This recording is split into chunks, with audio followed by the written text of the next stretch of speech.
చాలా ప్రమాదకరమైనటువంటి మాసాలుగా చెప్తారు. ఎందుకంటే యమధర్మరాజు యొక్క యమదంశికలు రెండు కూడా బయటకు వస్తాయి.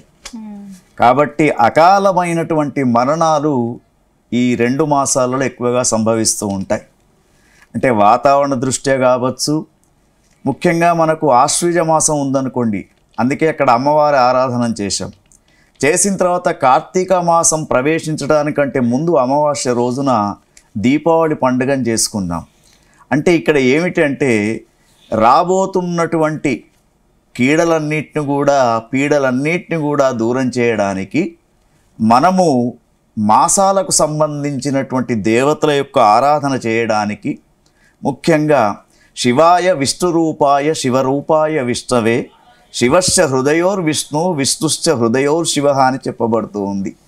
అంటే శివకేశవులకు ఆరాధనకి ఇష్టమైనటువంటి మాసమే.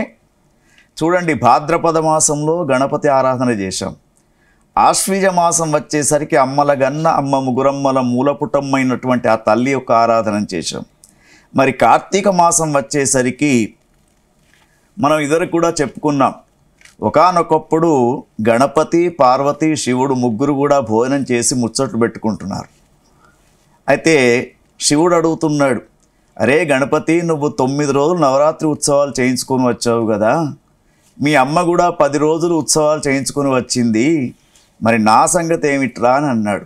అంటే గణపతి అప్పుడు జవాబు చెప్పాడు, నాన్న మీరేం భయపడకండి, మీకు 1 నెల రోజులు మరి మీకు మీ పేరు మీద పూజలు అభిషేకాలు చేయడానికి కార్తీక మాసం వస్తూ ఉందంటే వెంటనే శివుడు ఏమడిగాడంటే, అరే నా గురించి పక్కకు పెట్టు, మీ మేనమామైనటువంటి విష్ణుమూర్తికి కూడా ఏదిరా మాసం అన్నాడు. అంటే నాన్న మీరేం భయపడకండి, శివకేశవులకు ఇష్టమైనటువంటి ఆరాధన చేసే మాసమే కార్తీక మాసం కాబట్టి మరి అటువంటి కార్తీక మాసము శివకేశవుల యొక్క ఆరాధన చాలా విశేషమని చెప్తూ ఉంటారు. రైట్. అంటే గురుగారు, ఇప్పుడు కార్తీక మాసంలో చేయాల్సిన పనులేంటి?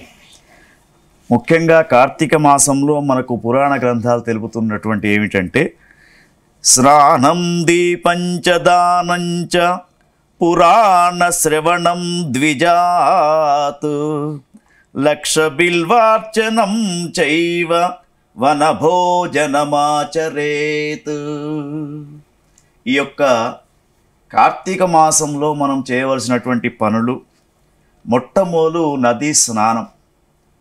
మనకు అందుబాటులో ఉన్నటువంటి నదీ స్నానం, గంగే చెమ్నే చైవ గోదావరి సరస్వతి నర్మదా సింధు కావేరి జలేస్మిన్ సన్నిధిం కురు అనే శ్లోకం చదువుకొని, ఒకవేళ నదులు దగ్గరగా లేకుంటే మన ఇంట్లో ఉన్నటువంటి జలాన్నే గంగాజలంగా భావించి, అయితే ఉదయాత్ పూర్వమే స్నానం చేయాలి, అది చాలా ముఖ్యం.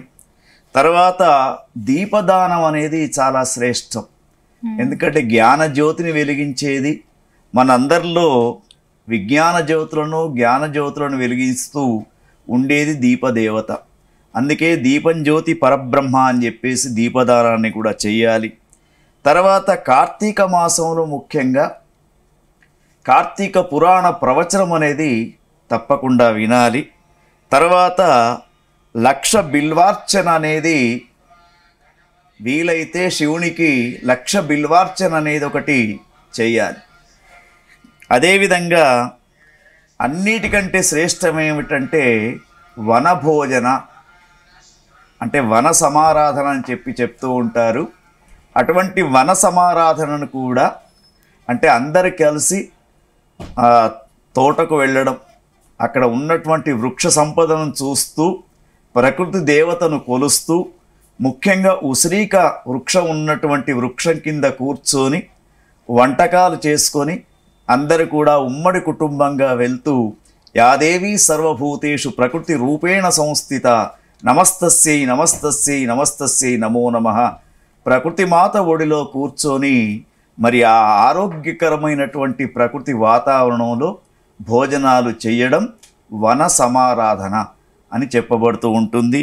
ఇంతేకాకుండా ముఖ్యంగా మనం కార్తీక మాసంలో విశేషమైనటువంటి దానాలు, ఒకటి దీపదానం అయితే, రెండోది అన్నదానం, మూడోది కన్యాదానం కూడా చాలా శ్రేష్టం. అందుకే కార్తీక మాసంలో కన్యాదానం చేసినటువంటి వాళ్లకు ఇటు 7 తరాలు అటు 7 తరాల యొక్క వంశవృద్ధి జరుగుతూ ఉంటుందని చెప్పేసి కన్యాం కనక సంపన్నాం కనకాభరణై భూషితాం దాస్యామి విష్టవే తుభ్యం బ్రహ్మలోక జిగీషయ అంటూ ఒక కన్యాదానం చేయడం. తర్వాత ముఖ్యంగా కార్తీక మాసము శివకేశవులను ఆరాధన చేసే మాసంగా ఇక్కడ ఏమిటంటే గోదానం కూడా చాలా శ్రేష్టం.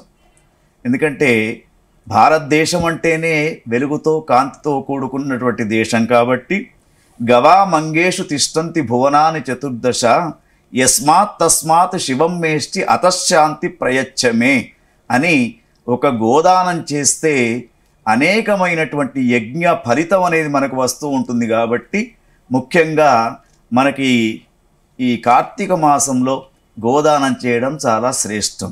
అదేవిధంగా ఎవరైతే పేదలు ఉంటారో వారికి వస్త్రదానం కూడా చేయమని చెప్పేసి మన పురాణ గ్రంథాలు తెలుపుతూ ఉన్నాయి.